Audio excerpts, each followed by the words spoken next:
আপনার পিছনে যদি বদনামকারী লাগে মুস্কি হেসে আলহামদুলিল্লাহ বলে ফেলেন। তাদেরকে আটকাতে যায়েন না, তাদেরকে বাধা দিয়েন না, তাদেরকে রাস্তা খুলে দেন। কর, আরো কর, বিনা বেতনে পাবলিসিটি কর। হাইপার হইেন না, সাহস থাকলে সামনে আয়, এক বাপের সন্তান হইলে দেখা কর, দরকারই নাই।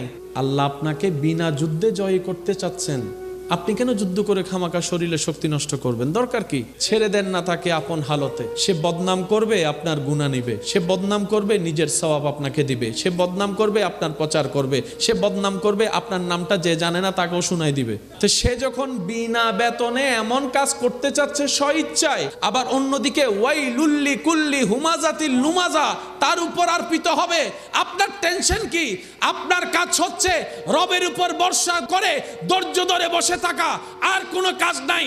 করতে দেন দুশমনকে দুশমনের কাজ, করতে দেন আপনার চাচা জেঠাকে সম্পদ খাওয়ার কাজ, করতে দেন একদিন